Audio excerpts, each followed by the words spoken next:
16절에서 21절,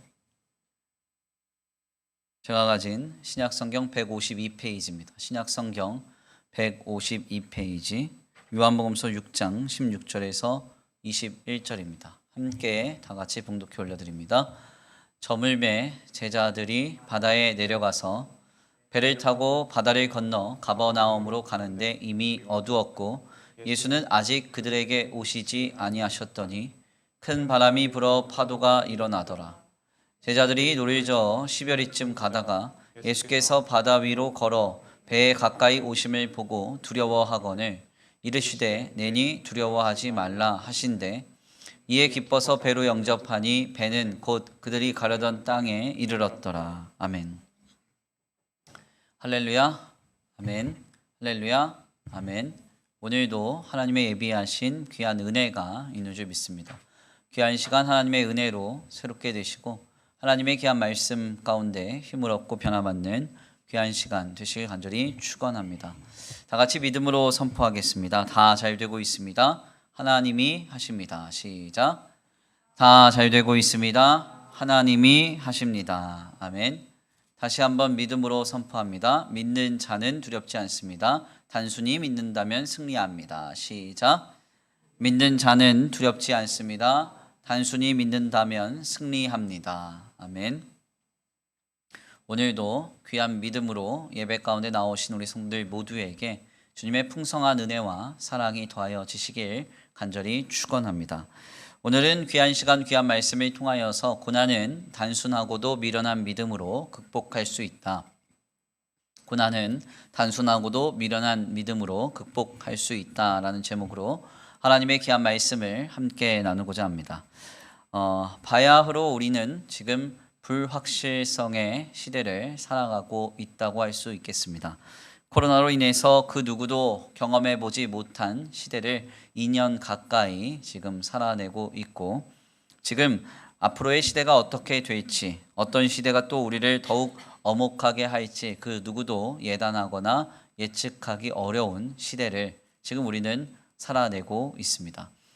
백신 접종만 잘 맞춰지면 이것이 게임 체인저가 되어서 소위 모든 것을 해결하고 이제 모두 다 좋아질 것이라고 생각했던 우리의 판단은 바이러스의 변이라고 하는 문제 앞에서 속절없이 무너져서 예측할 수 없는 그런 시대로 접어들고 있습니다. 실상 이러한 시대 속에서 아무 문제 없이 편안한 삶을 영위하고 계신 분들도 계시겠지만요. 실상 우리의 주변을 들여다보면 각종 이런저런 문제로 홍역을 앓고 계신 분들이 상당히 많습니다. 어린 자녀들의 사회성 결여의 문제와 더불어서 각종 교육 공백의 문제, 이기주의와 개인주의의 팽배로 인한 공동체성의 붕괴, 경제적 혼란과 어려움, 더 나아가 각종 가치의 사회에 급변하는 흐름은 이제 우리의 앞날을 더욱 암울하게 하고 있다고 할 수 있겠습니다. 실상 이에 대해서 어느 학자는 이렇게 그 이야기를 하더라고요. 코로나 시대가 종식되어서 시작되는 포스트 코로나의 시대가 도래하면 그 시대의 어려움도 걱정되지만 실상 그 시대를 살아낼 포스트 코로나의 세대들의 모습이 두렵다. 이렇게 말했습니다.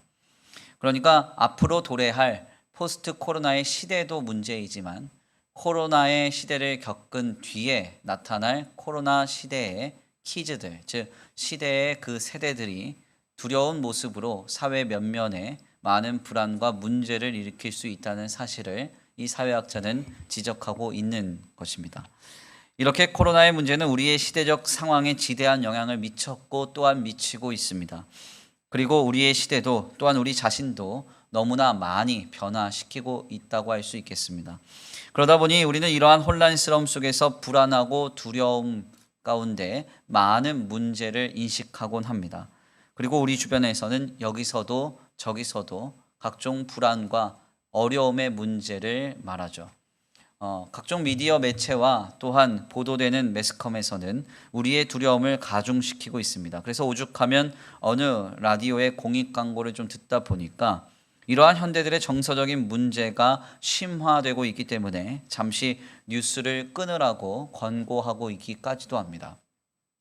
그만큼 어려운 시대에 우리가 지금 노출되어 살아가고 있다는 것이죠. 그렇다면 과연 우리는 이러한 시국 속에서 어떻게 참된 성도로서 또한 하나님의 자녀로서 믿음을 세우며 승리하며 살아갈 수 있을까요? 오늘 본문의 말씀은 바로 이러한 상황 가운데 있는 우리들에게 매우 큰 깨달음을 전해주는 말씀이라고 할 수가 있겠습니다. 오늘 본문의 말씀은 예수님께서 오병이어의 기적, 그러니까 어린아이의 도시락인 물고기 2마리와 보리떡 5개로 남자만 5,000명을 먹이신 기적 직후에 그 자리를 홀로 떠나셨을 때 제자들이 갈릴리 호수를 지나는 일을 전하고 있습니다. 갈릴리라고 하는 이 호수는 길이가 21km 그리고 폭은 약 12km에 달하는 대호수였습니다. 그래서 오늘날로 치면 이 호수 하나의 크기가 수원시 전체 면적보다 더 큰 그런 크기라고 할 수가 있겠는데요. 이 수원시의 면적이 121km 정도 되는데 이 갈릴리 호수의 면적이 166km 정도 됩니다. 그러니까 수원시의 크기보다 훨씬 더 큰 크기의 엄청난 대호수가 이 바로 갈릴리 호수였던 것이죠. 그래서 이곳은 마치 바다와 같이 때때로 바람이 불면 파도도 치고요. 우기 때는 폭풍이 불기도 했었습니다.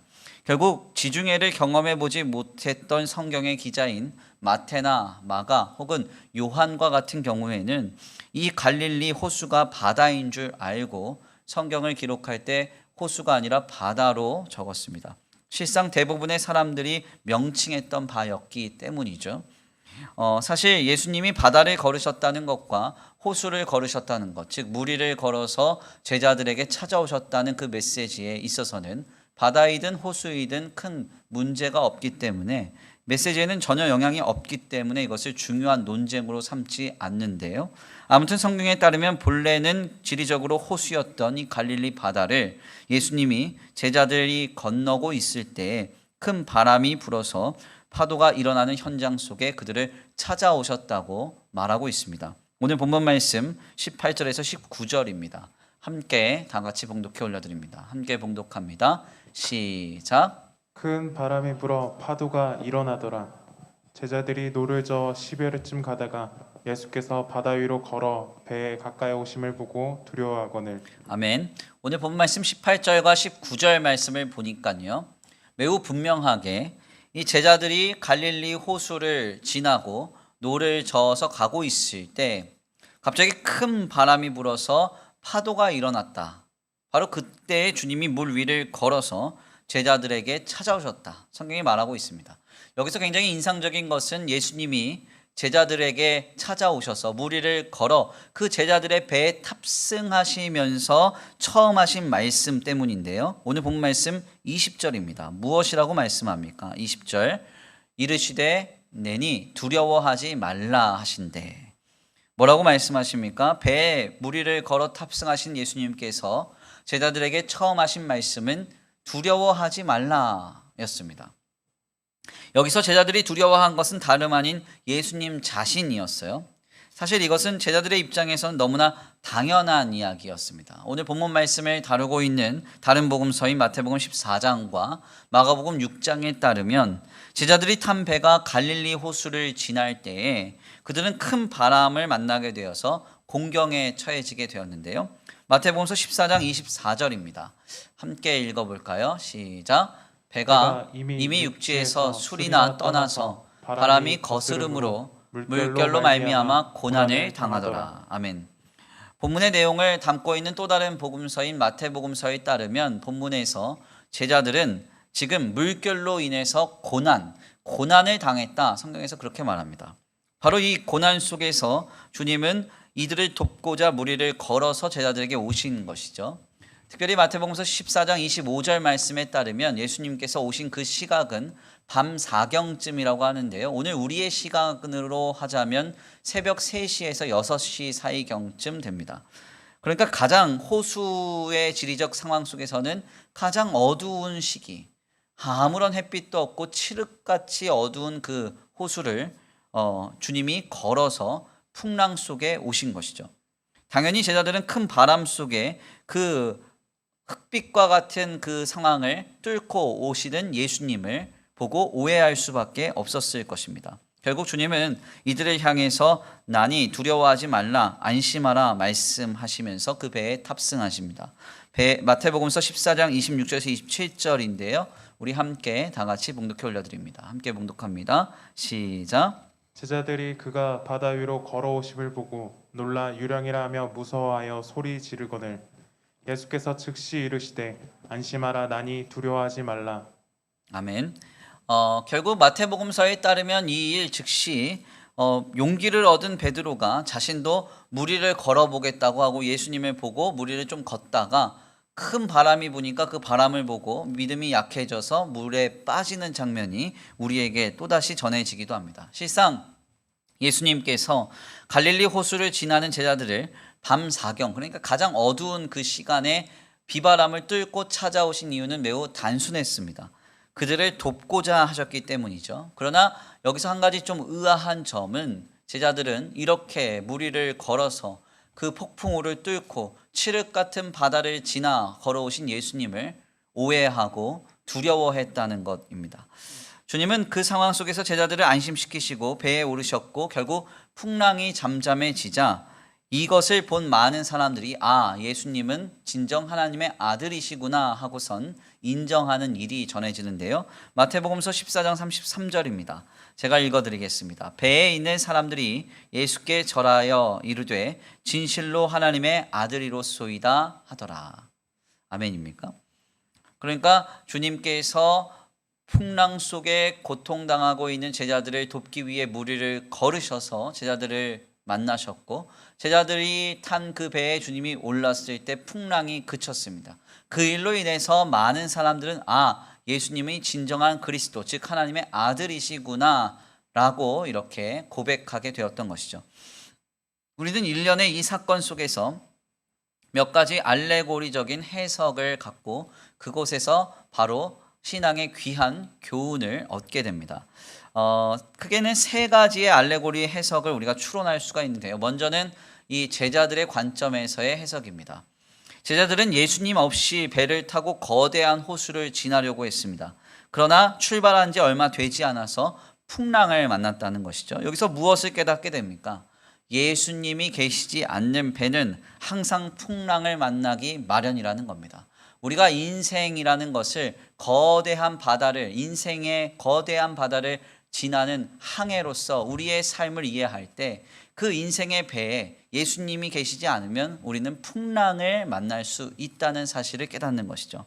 두 번째는 예수님의 관점에서의 깨달음입니다. 우리는 늘 제자들의 모습과 같이 예수님 없이 인생의 항해를 홀로 떠날 때가 많지만 그 속에서 그래서 필연적으로 고통을 당하고 어려움을 당하며 풍랑을 겪지만 주님은 우리를 내버려 두시지 않고 무리를 걸어서라도 우리에게 찾아오시고 우리를 도우시는 주님이심을 여기서 깨닫게 되는 겁니다. 마지막으로는 이를 경험한 우리 모두의 관점에서의 교훈 하나를 얻을 수 있습니다. 결국 인생의 위기 때마다 우리는 하나님의 도우심을 경험합니다. 무리를 걸으셔서 기적적으로 하나님의 풍성한 은혜로 우리를 건지시는 하나님의 역사를 경험해요.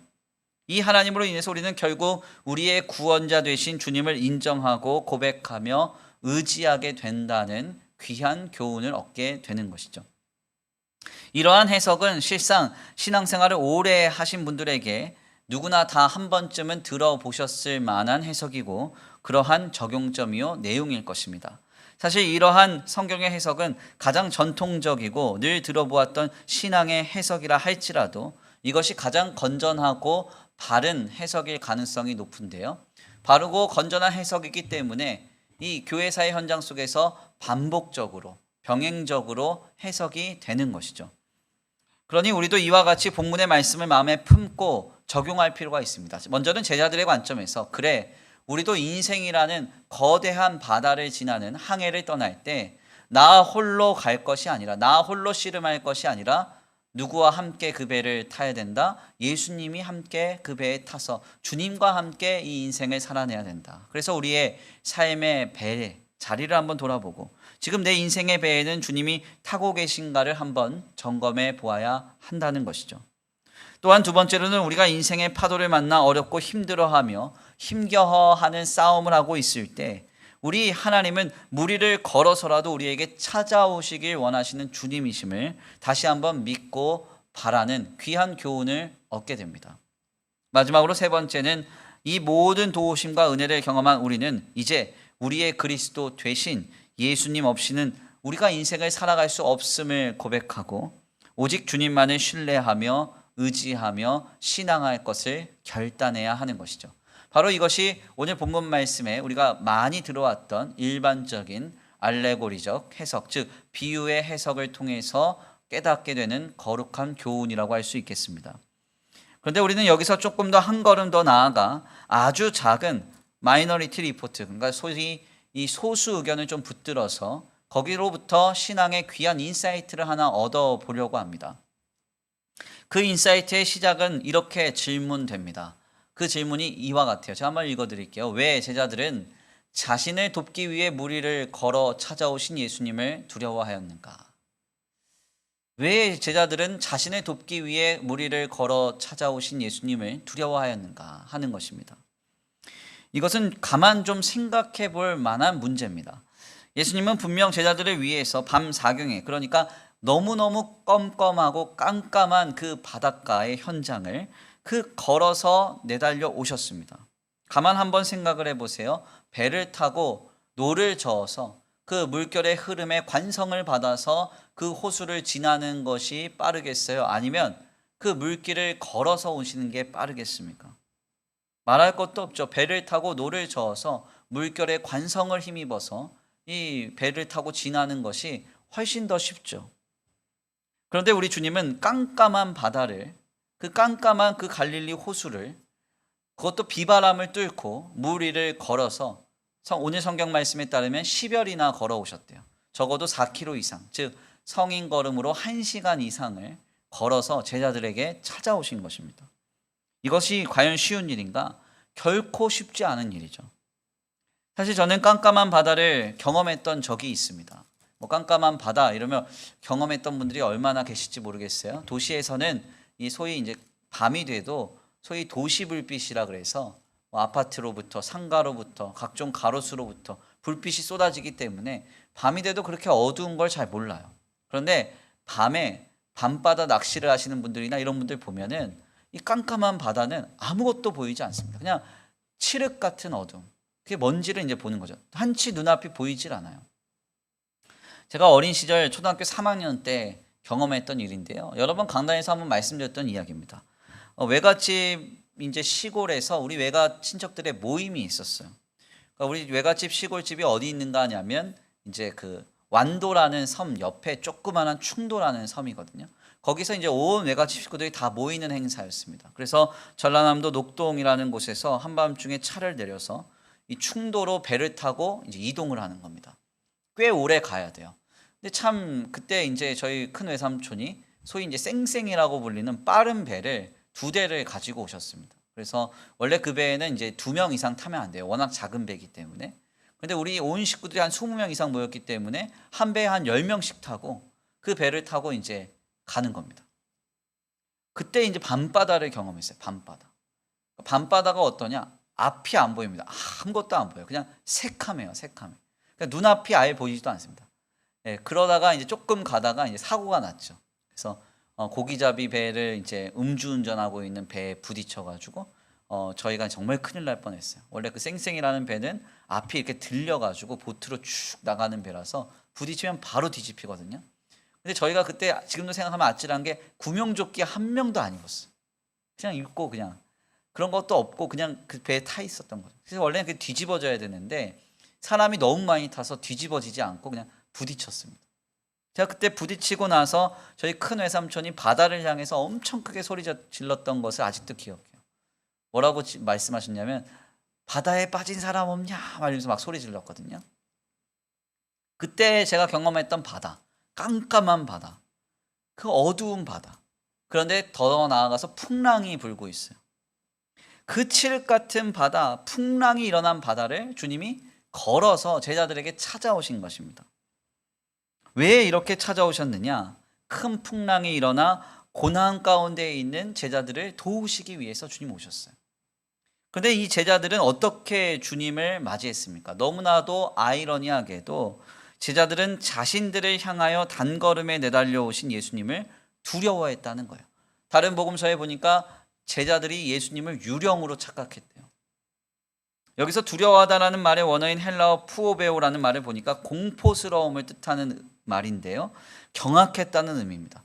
주님은 제자들을 돕기 위해서 비바람을 뚫고 칠흑 같은 바다를 달려서 오셨는데 그 모습을 맞이하는 제자들은 오히려 공포스러움에 경악했다는 거예요. 우리는 바로 이 부분에서 새로운 관점의 해석을 깨닫게 됩니다. 대체 왜 이들은 자신들을 찾아오신 예수님을 유령이나 혹은 그 이상의 다른 것들로 오해하며 두려워했습니까? 제자들은 왜 도대체 이런 모습을 보인 거예요?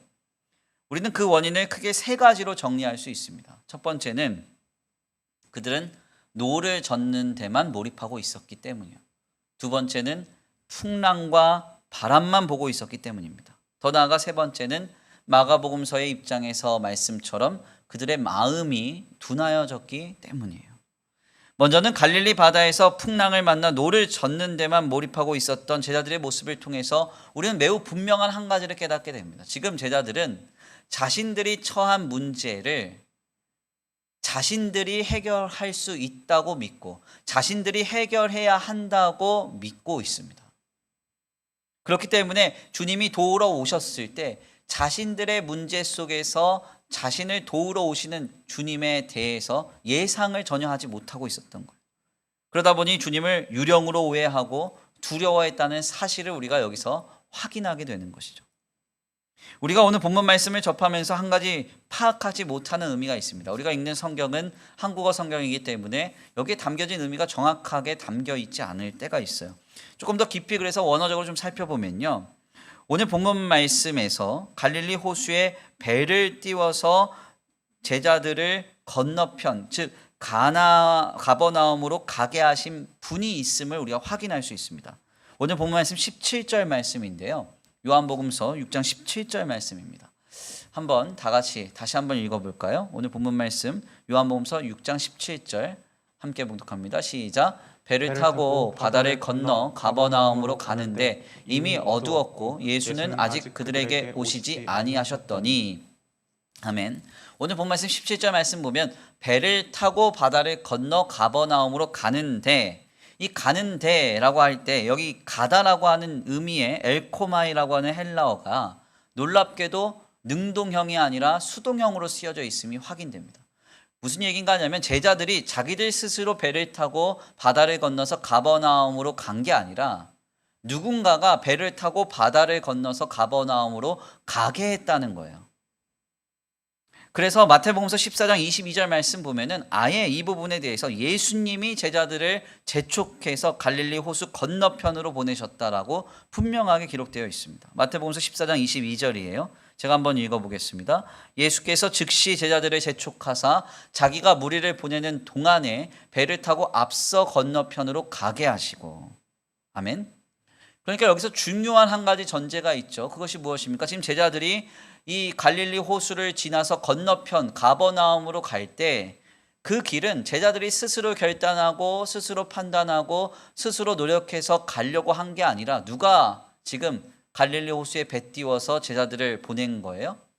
예수님이 제자들에게 배를 태웠고 그 배를 반대편으로 보낸 거예요. 그러다가 풍랑을 만났다는 것입니다. 우리가 이 말씀을 전제할 때 한 가지 분명한 사실을 깨닫게 되죠. 만약 예수님이 갈릴리 호숫가에 배를 띄워서 제자들을 반대편으로 보내셨다고 하면 그 속에서 풍랑이 일어날 때 제자들은 어떤 생각을 해야 됩니까? 주님이 보내셨다는 사실을 전제하고 주님을 불러야죠. 그리고 이곳에 우리를 보내신 주님을 믿어야 되는 겁니다. 그런데 이들은 풍랑을 만났을 때 뭐만 하고 있어요? 오늘 본문 말씀 보니까 노만 젓고 있어요. 노만 젓고 있다. 왜 이런 일이 벌어지느냐? 풍랑의 문제를 자신들이 해결할 수 있다고 믿었고 자신들이 해결하려고 했기 때문입니다. 바로 여기에서 우리는 제자들이 예수님이 무리를 걸어서 자신들을 도우러 왔을 때 두려워했던 이유를 확인할 수 있죠. 제자들은 전혀 예상하지 못한 거예요. 주님이 오셔서 도우실 것을 전혀 예상할 수 없었던 것입니다. 자신들이 직면한 문제는 자신들이 해결할 수 있고 해결해야만 한다고 생각했어요. 그들은 배를 띄워서 반대편으로 보낸 분이 주님이심을 까마득하게 잊어버리고 있었던 것이죠. 결국 여기에서 우리는 두 번째 원인을 추론할 수 있습니다. 지금 제자들은 풍랑, 즉 바람만 보고 있다는 사실입니다. 풍랑이라는 문제 앞에서 그들은 바람 외에 다른 것을 전혀 떠올리지 못했어요. 내가 왜 이 배를 탔지? 내가 왜 지금 이 길을 가고 있지? 왜 내가 반대편으로 가려고 했지? 아, 예수님께서 보내셨지? 우리에겐 예수님이 있지? 이런 생각 못했습니다. 그냥 바람이 불어오고 파도가 치고 물결이 막 세차게 들어오니까 그냥 풍랑과 바람, 그것만 바라보고 있었던 것입니다. 이것은 인간의 본성이기도 해요. 인생의 문제 앞에서 인간은 그 문제에 사로잡히는 경향이 있습니다. 하나님께서 아무리 은혜를 베풀어 주시고 주변 환경에서 많은 어떤 상황에 그 넉넉함이 있다 할지라도 우리의 삶에 물질의 문제, 가정의 문제, 자녀의 문제, 배우자의 문제, 각종 생업과 직장의 문제가 찾아와 보세요. 그 문제에 완전히 함몰되어서 우리는 풍랑과 바람만 바라보고 있습니다. 결국 이것은 어떤 문제를 일으킵니까? 풍랑 속에서 물 위를 걸어 우리에게 내달려 오시는 주님을 오해하게 만드는 거예요. 그분을 알아보지 못하게 만드는 것입니다. 그래서 이에 대해서 마가복음서는 세 번째 원인을 이렇게 설명합니다. 그 마음이 둔하여졌음이라. 그 마음이 둔하여졌음이라. 마가복음서 6장 52절이에요. 함께 봉독합니다. 시작. 이는 그들이 그 떡 떼시던 일을 깨닫지 못하고 도리어 그 마음이 둔하여졌음이로라. 아멘. 지금 제자들이 풍랑 속에서 허우적대고 있을 때 바로 그 직전에 어떤 일이 있었느냐? 예수님이 어린아이의 도시락 물고기 2마리와 보리떡 5개로 남자만 5,000명을 먹이시고 생명의 주 되심을 주님께서 친히 제자들에게 경험시켜 주셨습니다. 사람이 떡으로만 사는 것이 아니라 하나님의 말씀으로 산다. 즉 우리의 모든 생명은 주님께 붙들려 있으며 우리의 삶은 주님께서 인도하시고 함께 하시는 삶임을 나타내셨던 것이죠. 그것을 분명하게 실제적으로 경험했습니다. 그 일에 있어서 예수님이 생명의 떡이 되시고 그 생명의 떡이신 예수님이 자신들을 살리시고 먹이시며 돌보실 것임을 분명하게 확신할 수 있었던 것이죠. 바로 그 현장이 바로 직전에서 경험됐음에도 불구하고 그들은 바람 앞에서 풍랑 앞에서 마음이 둔하여져 버렸습니다. 자신들을 갈릴리 호수로 보내신 생명의 주 예수님을 잊어버리고 바람과 풍랑 속에서 자신들이 노를 저어서 모든 문제를 해결하려고 했기 때문에 예수님을 바라보는 것이 아니라 바람과 풍랑을 보고 있었기 때문에 이렇게 마음이 둔하여진 것이죠. 결국 마음이 둔하여진 이 제자들은 예수님께서 무리를 걸어서 자신들을 향하여 달려오셨을 때 저가 유령인가 보다 혹은 두려워하면서 염려하면서 그분을 오해했던 것입니다. 이것은 실상 오늘 우리의 이야기이기도 합니다. 우리 주님은 나를 구원하시는 그리스도이시죠. 아멘입니까?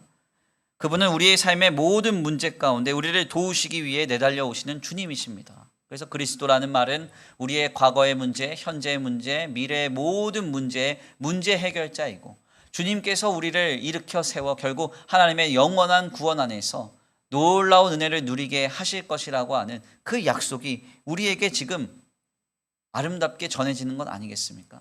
우리는 이것을 믿는 것이잖아요. 그렇다면 우리는 주님을 분명하게 믿고 신뢰하면서 모든 문제 상황 속에서 하나님을 믿고 바라면서 기대해야 되죠. 그런데 가만 보면 어떤 문제 상황이 우리에게 닥쳐오면 주님을 오해하시는 분들이 상당히 많다는 거예요. 어려움이 찾아옵니다. 그러면 하나님은 나에게 왜 이럴까? 그 어려움이 나중에 지나고 나면 무언가를 깨닫게 하고 나를 성숙시키고 나를 한층 더 세워가시는 하나님의 섭리의 현장이었음에도 불구하고 그 당대에는 그것을 깨닫지 못하고 원망하거나 불평하거나 하나님을 향하여서 오해하는 일이 발현된다는 겁니다. 도대체 왜 이런 일이 벌어질까요? 이는 제자들의 모습과 동일합니다. 내 인생의 문제가 우리에게 닥쳐올 때 우리는 내가 노를 저어서 내 삶의 문제를 내가 해결할 수 있다고 믿고 내가 해결하려고 합니다. 그러다 보니까 어떤 문제가 닥쳐와요? 두 번째 원인이죠. 인생의 바람과 파도만 크게 보이기 시작하는 거예요. 왜? 내가 노를 저어서 이 문제를 내가 소멸시켜야 되니까, 내가 없앨 수 있다고 생각하니까 그 문제, 그 파도, 그 바람에만 함몰되는 것입니다. 결국 이는 마음이 둔하여져서 생명의 떡이요 모든 문제의 구원이신 주님을 오해하는 데 이르게 되는 것이죠. 결국 우리는 이러한 길에서 떠나야 합니다. 지금 코로나로 상당히 어렵잖아요. 힘듭니다. 힘들고 어렵다 보니까 자꾸 주님을 오해하게 돼요. 주님 왜 이러시나? 왜 이거 빨리 안 끝내주시나? 주님 원하시는 것은 무엇인가? 왜 내 삶은 이렇게 답답한가? 마음이 둔하여지고 인생의 바람과 파도만 커져 보이고 더 나아가 홀로 노를 저어서 씨름하는 일에 낙심하거나 실망하거나 지치고 회의감에 빠지는 것입니다. 우리는 이런 길에서 지금 돌아서야 돼요. 어떻게 이런 길에서 돌아설 수 있습니까? 주님을 오해하지 않을 수 있습니까? 우리를 위해 무리를 내달려 오셔서 그 깜깜한 바다를 뚫고 풍랑 속을 뚫고 우리를 도우시기 위해, 고난 가운데 있는 우리를 품으시기 위해 달려오시는 주님을 어떻게 우리는 오해하지 않을 수 있습니까? 우리는 그 방법을 세 가지로 모색할 수 있습니다. 먼저는 가만히 있는 것입니다. 가만히 있는 것. 두 번째는 주님을 부르는 것입니다. 그리고 마지막으로는 우리의 둔하여진 마음을 날마다 깨트리는 것입니다. 하루하루를 잘 살아가던 어느 아이가 느닷없이 15세 때 공황장애를 앓게 됐습니다. 이 증상이 너무 심해서 고3 때는 부적 수업 중에 막 쓰러지는 일이 발생하게 됩니다. 알 수 없는 두려움으로 인해서 이 아이가 수도 없이 유급을 하고 죽고 싶게 되는 그런 상황이 도래하게 됐습니다. 결국 이 사람은 수면제와 신경 안정제를 먹지 않고는 살 수 없는 인생이 됐어요. 그는 당대의 기억을 토대로 자신이 경험했던 그 두려움의 문제를 이렇게 고백했습니다. 두려움은 폭풍처럼 내게 몰려왔다. 두려움은 폭풍처럼 몰려왔다. 이유를 알 수 없는 폭풍처럼 몰려오는 두려움이 이 아이를 덮쳤고 이 아이의 인생을 흔들고 넘어뜨리기 시작했습니다. 그런데 그 아이가 놀랍게도 주님을 만납니다. 주님을 만나요. 이걸 해도 안 되고 저걸 해도 안 되고 아무것도 해도 안 되는데 주님이 오시니까 풍랑이 그치는 거예요. 아멘입니까? 그래서 이 아이가 신묘히 찾아오신 그 주님을 만나서 인생이 완전히 변화됩니다. 주님께 사명을 받고 주님을 위해서 쓰임받는 인생이 돼요. 바로 이 사람이 누군가? 그는 뉴욕 맨하튼에서 가장 영향력 있는 목사님인 타임스퀘어 처치의 이 카터 콜론 목사입니다. 이 목사님이 그 엄청난 두려움의 문제에서 해방된 뒤에 두려움의 문제를 극복할 수 있는 방법을 정리한 책 한 권을 내는데요. 그 책 제목이 무엇인가 하면 두려움 없이 살아가기. 두려움 없이 살아가기라는 책이에요. 이 책에서 이 목사님이 두려움의 극복 방법으로 가장 먼저 언급하시는 말이 굉장히 인상적입니다. 이런 이야기를 해요. 두려움이 당신을 지배할 때 가만히 있어라. 두려움이 당신을 지배할 때 가만히 있으래요. 우리는 인생의 풍파가 우리를 뒤덮을 때 자꾸 무엇인가를 하려고 합니다. 이것도 해보고 저것도 해보고. 그래서 내가 노를 저으면 이 문제 극복할 수 있어. 이 문제 내가 소멸시킬 수 있어. 없앨 수 있어 생각합니다. 그렇지만 감안해보면 어때요? 내가 아무리 노를 저어도 풍랑은 거세지고 물결은 더 들어오는 거예요. 그러니까 아무 효과가 없고 이 과정 속에서 우리가 낙심하게 되는 것이죠. 어떻게 해야 됩니까? 예수 그리스도께서 내 인생의 배에 올라오셔야 폭풍은 잠잠케 되는 것입니다. 그렇다면 어떻게 해야 돼요? 노를 저을 게 아니라 잠시 멈춰야 돼요. 잠시 멈춰선다는 것은 우리의 인생의 문제가 우리의 소관이 아니라 주님께 있다는 인정입니다. 즉 주님께 맡기는 과정이에요.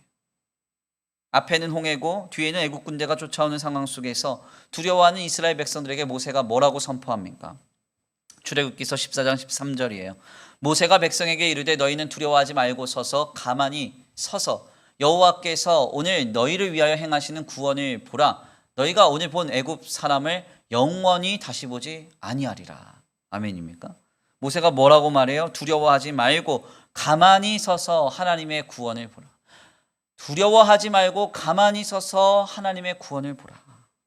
무슨 말입니까? 인생의 파고 어려움, 힘든 것이 나에게 막 다가오고 나를 쥐고 흔들려고 할 때 그래 이 문제는 내가 할 수 있어. 내가 견딜 수 있어. 내가 극복할 수 있고 내가 노를 저으면 다 소멸될 거야. 이런 자세에서 떠나서 돌이켜서 주님이 우리의 삶의 모든 인생의 해결자임을 믿고 잠시 가만히 멈춰서 우리의 모든 문제를 주님께 맡기는 그런 분명한 믿음을 견지해야 한다는 겁니다. 우리가 인생의 파고를 경험할 때 한 가지 중요한 전제를 잊지 말아야 돼요. 그것이 무엇인가 하냐면 주님이 나를 이곳에 보내셨다는 사실입니다. 우리의 인생을 우리가 시작한 사람 아무도 없어요. 내가 원해서 이 땅에 태어났고 지금의 삶을 우리가 영위하고 있습니까? 예전에 아이들과 함께 보스 베이비 이런 이제 애니메이션 보니까 무슨 기계에서 선택한 것처럼 해서 이 땅의 삶이 이렇게 아기가 태어나고 이런 게 나오는 게 이제 애니메이션으로 이제 보여졌었는데 그렇게 우리의 인생 시작된 건 아니에요. 부모도 내가 선택하지 않았고 내 인생도 내가 선택하지 않았어요. 그러면 누가 선택한 거예요? 하나님이 내 인생을 시작하신 거예요. 주님이 내 인생을 시작하셨기 때문에 그 주님이 잘 마치실 것이라는 사실을 우리는 믿어야 됩니다. 로마서의 고백과 같아요. 이는 모든 만물이 주에게서 나오고 주로 말미암고 주께로 돌아갑니다. 아멘입니까? 그래서 여기서 두 번째 극복의 방법이 나오죠. 바람을 보지 말고 파도를 보지 말고 주님을 불러야 된다는 거예요. 주님을 찾고 주님을 불러야 된다는 것입니다. 시편 50편 기자는 매우 분명하게 그 내용을 이렇게 선포하죠. 환난 날에 나를 부르라. 내가 너를 건지리니 내가 나를 영화롭게 하리로다. 아멘입니까? 여기서 굉장히 중요한 전제가 있어요. 시편 50편 기자가 뭐라고 말합니까? 성도에게 환난 날에 나를 부르라. 성도도 환난 날이 있다는 거예요. 어려운 날이 있다는 겁니다. 인생에 필연적으로 다가오는 풍파와 어려움 속에서 우리가 해야 할 것, 멈춰 서서 주님을 부르는 것이에요. 인생의 파고가 덮쳐옵니까? 주님을 불러야 됩니다. 찾고 또 찾아야 됩니다. 주님께 부르짖어야 돼요. 내가 노를 저어서 내 인생의 문제 해결할 수 있다고 할 게 아니라 보내신 예수님을 이 땅에 내 삶을 시작하신 주님을 찾고 불러야 된다는 것입니다. 홀로 씨름하지 않고 주님을 부르면 주님을 오해하지 않게 됩니다. 그리고 우리를 보내신 분이 물 위를 걸어오셔서 우리의 삶에 오셔서 도우시는 역사를 우리는 경험하게 될 것입니다. 마지막으로 세 번째는 둔한 마음을 깨트리는 것입니다. 제자들은 바로 직전에 오병이어의 기적을 보고도 생명의 떡이신 주님을 찾지 못했습니다. 그분을 온전히 바라보지 못했다는 거예요. 순식간에 마음이 둔하여진 것이죠. 제자들도 이랬다고 하면 눈앞에서 어린아이의 도시락으로 남자만 5,000명을 먹였던 기적을 보고도 바로 풍랑 속에서 주님을 찾지 못했다고 하면 우리는 어떻겠습니까? 우리는 더 말할 것도 없어요. 우리는 죄인이라 시시각각 마음이 둔하여집니다. 마음이 둔하다 보면 주님보다 문제가 더 커 보여요. 하나님의 역사하심을 기다림보다 내가 빨리빨리 노를 젓는 것이 더 효과적이라고 생각하게 됩니다. 우리는 이와 같이 해서는 안 돼요. 제가 목회를 하다 보면 한 가지를 분명히 깨닫습니다. 저는 이제 어린 나이부터 목회를 하다 보니까 어떤 분들의 이야기를 빌리자면 머리가 좋은 말로 하면 비상하고 나쁜 말로 하면 약았어요. 그래서 성도들이 문제에 처하면 그 문제 상황에서 도울 방법을 바로 모색합니다. 실제적으로. 이는 교회 일 역시도 마찬가지예요. 각종 행정 다 마찬가지.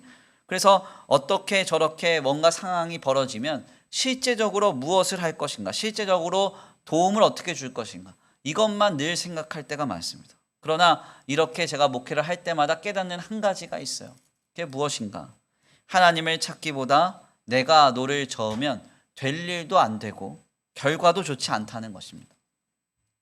우리는 자꾸 주님보다 문제가 더 커 보이는 둔한 마음, 하나님을 찾으려는 그 찾음보다 먼저 노를 저으려는 그 둔한 마음, 그것을 깨트려야 됩니다. 그런 낌새가 보이면 계속해서 깨트려야 돼요. 어떻게 깨트릴 수 있습니까? 루터처럼요, 매일 아침마다 중요한 일을 앞두고 날마다 순간마다 주님 앞에 겸손히 나아가 고백하는 거예요. 주여, 나는 주님의 것입니다. 주여, 나를 도우소서. 나는 주님 없이는 안 됩니다. 아침에 일어나서 하루를 시작할 때 중요한 일을 앞두고 루터처럼 늘 고백하는 것입니다. 바로 이렇게 주님 앞에 나아갈 때 우리의 둔한 마음이 깨어지는 것이죠.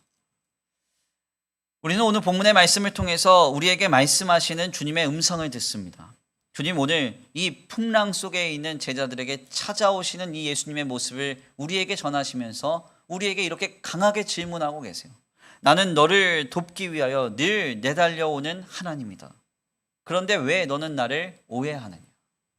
나는 너를 위해서 물 위를 걸어서라도 너를 찾아가 도울 마음이 있다. 풍랑을 뚫고 칠흑 같은 바다를 뚫고 너에게 내달려올 그런 마음과 중심을 가진 하나님이다. 그런데 왜 너는 나를 시시각각 오해하느냐? 주님 우리에게 말씀하고 계세요. 우리가 이러한 은혜와 사랑의 주님을 잊지 않고 오해하지 않고 이 주님의 은혜와 사랑을 기쁨으로 누리기 위해서는 세 가지가 필요해요. 먼저 가만히 있어야 됩니다. 내 인생 내가 문제 해결자가 될 수 없어요. 내가 노를 저어서 내 인생의 모든 고통의 문제를 소멸시킬 수 없습니다. 우리의 인생의 주인 되신 주님을 또한 그래서 불러야 돼요. 그리고 마지막으로는 둔하여진 마음을 깨트려야 됩니다. 인생의 거대한 파고 앞에 자꾸 두렵습니까? 가만히 계십시오. 제자들을 갈릴리 호수로 보내신 주님이 계셨던 것처럼 우리의 인생을 시작하신 하나님이 계십니다. 그분이 시작하셨으니 그분이 잘 마치실 거예요. 또한 바람과 파도를 보지 말고 주님을 부르십시오. 풍랑보다 더 큰 하나님, 문제보다 더 큰 주님을 부를 때 그분이 나타나 도우실 것입니다. 마지막으로 둔한 마음을 깨트리십시오.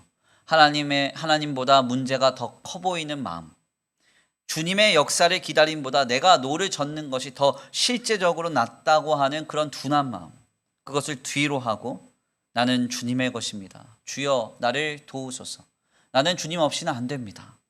늘 고백하며 나아갈 때 우리의 둔한 마음이 깨어지고 풍랑 속에 무리를 걸어 우리에게 찾아오사 우리를 도우시는 하나님을 경험하게 될 줄 믿습니다. 저는 오늘 귀한 말씀을 정리하면서 특별히 말씀을 준비하며 말씀 제목을 고난은 단순하고도 미련한 믿음으로 극복할 수 있다. 고난은 단순하고도 미련한 믿음으로 극복할 수 있다라고 정했습니다.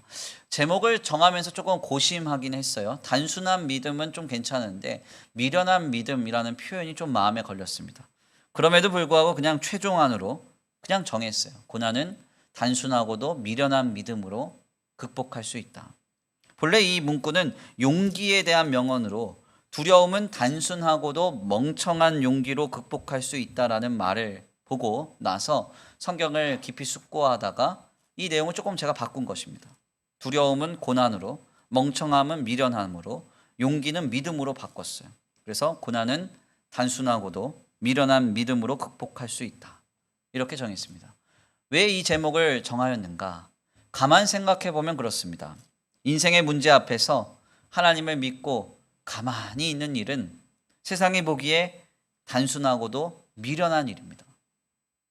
인생의 거대한 파고 앞에서 노를 젓지 않고 주님을 다만 부르는 것도, 찾고 주님께 부르짖는 것도 믿지 않는 자들이 보기에는 너무나도 단순하고도 미련한 것입니다. 더 나아가 삶의 고통과 아픔 속에서 둔한 마음을 늘 깨트리고 나는 주님의 것입니다. 주여 나를 도우소서. 나는 주님 없이는 안 됩니다. 이렇게 고백하며 그 중심으로 살아가는 것도 세상이 보기에는 단순하고도 매우 미련한 일일 수 있습니다. 그러나 이 단순하고도 미련한 믿음은 모든 고난을 이깁니다.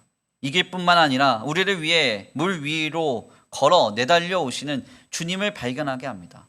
그리고 그분을 오해하지 않고 그분 안에서 영원히 즐거워하는 역사를 이루는 것입니다. 코로나 시기로 계속적인 어려움을 갖고 살아가고 있습니다. 우리는 지금 이 단순하고 어려운 이 상황 속에서 이 단순하고 미련한 믿음을 회복해야 합니다. 어렵다고 힘들다고 또 코로나라는 문제와 상황 속에서 자꾸 인생의 그 거대한 파도와 바람만 바라보지 마시고 어떻게든지 내가 노를 저어서 이 모든 문제를 극복하리라 하지 마시고 둔한 마음을 깨트리고 가만히 서서 주님을 부르며 이 모든 어려운 나날들 속에서 우리를 위해 물 위를 걸어오시는 주님을 경험하고 만날 수 있는 저와 우리 성도들 모두가 되시길 간절히 축원합니다. 그 놀라운 역사와 축복의 주인공 되시길 간절히 축원합니다. 우리 이 시간 귀한 말씀 붙들고 함께 기도하겠습니다. 깊어진 삶을 주께 찬양의 가사를 생각하시면서 고백하시고 주님 앞에 기도하겠는데요. 하나님, 그렇습니다.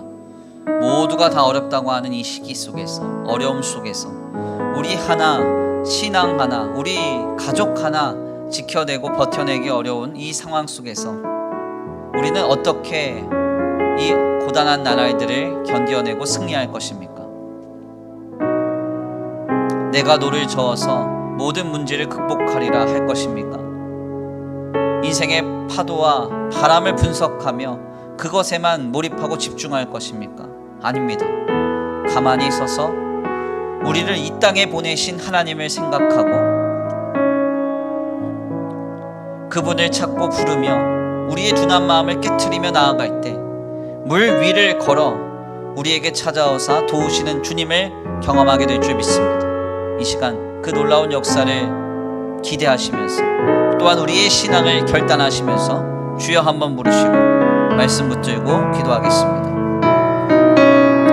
찬양으로 먼저 결단합니다. 은혜로 날 보듬으시고 사랑으로 품어주셔도 내 마음 한 자락도 지키지 못하는 이 모습 끝없습니다.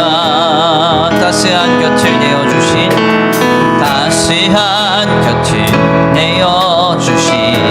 주님 앞에 나아갑니다.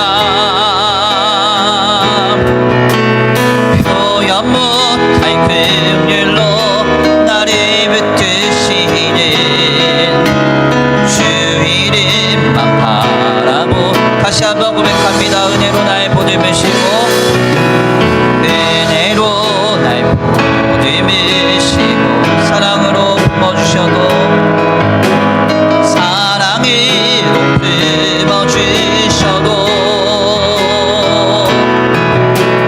내 마음 한 자락도 지키지 못하는 이 모습 끝없습니다. 따스한 곁을 내어주신 주님 앞에 나아갑니다. 주님 앞에 나아갑니다.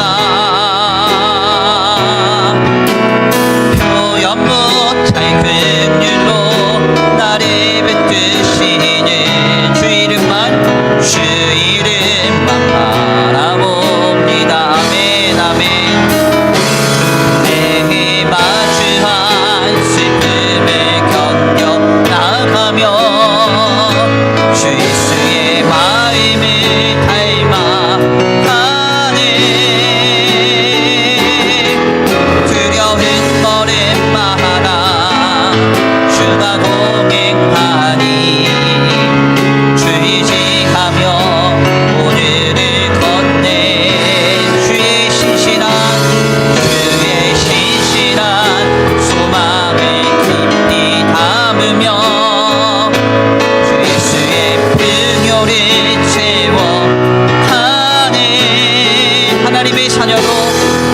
하나님의 자녀로 명예 지켜가며 깊어진 삶을 주께 다시 한번 고백합니다. 은혜로 날 보듬으시고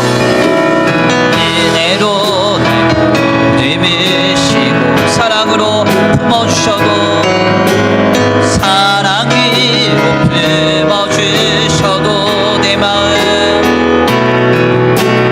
내 마음 자락도 지키지 못하는 이 모습 끝없이 우리 인생의 문제 속에서 문제만 보지 않기를 원합니다.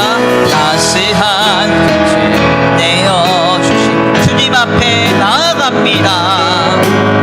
주님 앞에 나아갑니다. 표현 못할 긍휼로 나를 붙드시는 주 이름만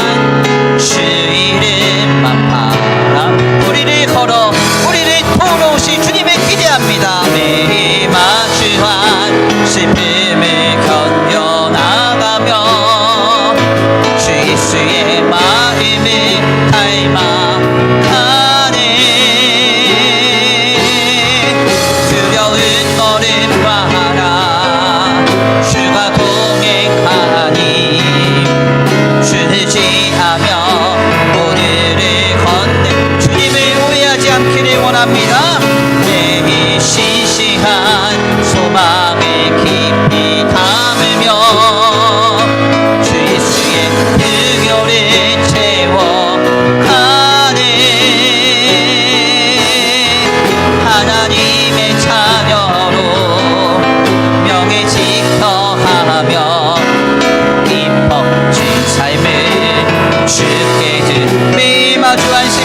견뎌나가며 매일 마주한 슬픔을 견뎌나 둔한 마음이 깨어지기 원합니다. 예수의 마음에 닮아가네.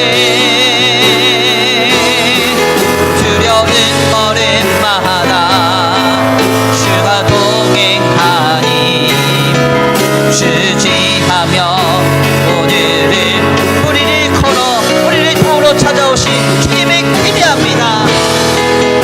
소망을 깊이 담으며 주 예수의 불교를 채워가네. 하나님의 자녀로 명예 지켜가며 깊어진 삶을 주께 드리네. 아멘. 아멘. 우리 이 시간 기도하기 원합니다. 풍랑 속에서도 가만히 서서 주님을 부르며 두단 마음을 깨트리며 우리를 향하여 무리를 걸어오시 주님을 기다리기를 원합니다. 기대하기를 원합니다. 그 주님을 찾고 부르며 기도할 수 있는 우리가 되기를 원합니다. 어렵다 하여 힘들다 하여 넘어지고 쓰러지고 낙심할 것이 아니라 무리를 걸어오사 지륵같은 바다를 뚫고 풍랑을 뚫고 우리에게 찾아오사 은혜를 베풀어 주실 역사하시고 풍랑을 잠잠케 하신 주님을 기대하시면서 끝까지 가만히 서서 주님을 부르며 두단 마음을 깨트리며 믿음으로 서겠다고 결단하시면서 귀한 말씀 붙들고 주여 한번 부르시 기도하겠습니다. 주여 한번 부르시 기도합니다. 주여, 사랑과 은혜가 많으신 하나님 감사합니다. 오늘 귀한 시간 귀한 자리로 주님 앞에 나와 하나님의 귀한 말씀을 상고케 하시니 감사합니다. 하나님 그렇습니다. 하나님 그렇습니다. 우리 인생의 파고 속에서 우리는 파도만 봅니다. 바람만 봅니다. 내가 노를 저어서 이것을 어떻게 극복하고 소멸시킬 수 있을까 늘 고민하며 번민하며 낙담하며 아버지 넘어집니다. 회의감 속에 몸부림칩니다. 하나님 내가 할 수 없습니다. 이 땅에 나를 보내시니 갈릴리 호수로 제자들을 보내시니 이 주님이 내 인생의 배에 탑승하실 때 풍랑은 잠잠게 되고 소멸되는 줄 믿습니다. 가만히 멈춰서서 두단 마음을 깨뜨리며 주님을 찾고 부르짖게 하여 주옵소서. 주님을 찾고 부르짖게 하여 주시옵소서. 주님 아버지 인생의 공고함 속에서 넘어지는 성도 아무도 없도록 노래를 홀로 저으며 씨름하며 낙심하고 믿음의 탈파를 속도한 사람 없도록 주님 붙들어 주시옵소서. 믿음으로 결단하게 하시고 아버지 주여 지륵같은 바다를 뚫고 폭풍우를 뚫고 아버지 머리를 걸어 내게 찾아오사 역사하신 주님을 그 주님을 다시 한번 기억할 수 있는 우리의 믿음이 되게 하여 주시옵소서. 우리의 신앙이 되게 하여 주옵소서. 주님이 하실 것입니다. 내 인생 주님이 시작하셨으니 주님이 잘 마치실 것입니다. 그것을 믿고 바라면서 더욱 믿음으로 신앙으로 굳건하게 설 수 있도록 주님 붙들어 주시옵소서. 아버지도 주님 믿습니다. 아버지 함께 주님 믿습니다. 아버지 역사하실 믿습니다. 주여 도와주시옵소서. 아버지 두단 마음을 깨뜨리고 가만히 멈춰서서 아버지 주님을 찾을 수 있는 우리의 믿음 우리의 부르짖음 우리 신앙이 회복되게 하여 주시옵소서. 아버지 도우시 믿습니다. 인도하시 믿습니다. 함께하시 믿습니다. 홀로 씨름하다 넘어지는 일이 없도록 아버지 주님을 믿고 바라지 않음으로 인하여 낙심하는 일이 없도록 아버지 우리를 이 인생의 항해 가운데 내보내신 주님을 믿고 바라면서 신앙으로 더 굳건하게 설 수 있도록 주님 붙들어 주시옵소서. 아버지 도우시 믿습니다. 아버지 함께하시 믿습니다. 아버지 인도하시 믿습니다. 매일 마주한 슬픔을 견뎌 나가며 주 예수의 마음을 닮아가네. 두려운 걸음마다 주와 동행하니 주지하며 오늘을 걷네. 주의 신실한 소망을 깊이 담으며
하나님 감사합니다. 오늘 귀한 시간 귀한 말씀을 통하여서 깨닫게 하시니 감사합니다. 오병이어를 경험하고 그 기적의 현장 속에서 생명의 주이신 주님을 목도하고 주님께서 떠나보내신 그 갈릴리 호숫가의 뱃길에서 풍랑을 만났던 제자들이 풍랑 앞에 속절없이 무너지는 일을 목도합니다. 하나님, 오늘 우리도 혹여 이와 같지 않은지 바람과 풍랑만 보며 홀로 노를 젓느라 씨름하고 낙심하며 넘어지고 있지 않은지 우리 자신을 다시 한번 돌아봅니다. 우리의 마음이 둔한 마음이 되어 하나님보다 문제가 더 커져 보이고 하나님의 역사하심보다 내가 노를 젓는 것이 더욱 실제적이라고 생각하고 있지 않은지 하나님, 우리의 둔한 마음을 지금 성령으로 깨트려 주시옵소서.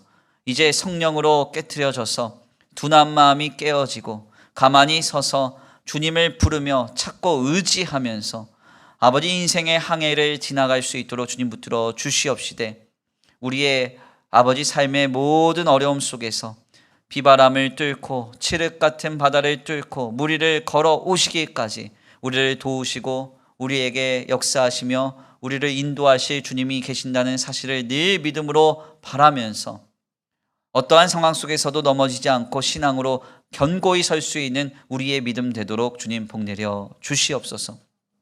오늘 귀한 주일 이 귀한 아침에 예배 가운데 참여한 모든 성도들 머리 위에 복의 복을 더하여 주시옵시고 아버지들이 예배하고 돌아가 아버지 한 주간의 삶을 세상 가운데 살아갈 때에도 그들의 발걸음을 늘 안전히 지켜보아여 주시옵시되 이들의 영과 육과 혼에 그 어떤 악한 것도 틈타지 않게 하시고 하나님과 동행하면서 주님께서 늘 우리에게 도우시고 은혜 베풀어 주시는 주님이심을 경험하는 거룩하고 복된 한 주간의 삶이 되도록 복내려 주시옵소서. 오늘 귀한 주일 예배 가운데 예물 올려드리는 손길 위에 복의 복을 더하여 주시옵시고 주님의 신령한 복과 땅의 기름진 복으로 주님 이들의 가정과 생업 위에 복내려 주시옵시되 하나님께서 이들의 가정과 생업 위에 이삭이 흉년 속에 100배의 결실을 얻었던 복과 은혜로 공급하여 주시옵소서. 이 예물이 쓰여지는 곳곳마다 영혼과 생명이 살아나며 하나님의 나라와 주님의 복음을 위하여 쓰임받을 줄 믿고 감사함을 올려드리오며 사랑과 은혜가 많으신 우리 주 예수 그리스도의 이름으로 감사하며 기도 올려드립니다. 아멘. 이제는 우리 주 예수 그리스도의 은혜와 성부 하나님의 극진하신 사랑하심과 성령 하나님의 내주교통하심이 인생의 거대한 파고 앞에서 홀로 노를 저으며 씨름하고 또한 둔한 마음으로 풍랑과 바람만 바라보는 인생에서 돌이켜 둔한 마음을 늘 깨트리고 주님 안에서 주님을 부르며 주님을 찾으며 주님을 의지하며 가만히 멈춰서서 주님의 역사하심을 기다리고 신앙으로 살아가기로 결단하는 모든 성도들 머리 위에 이제로부터 영원토록 함께 있을지어다. 아멘.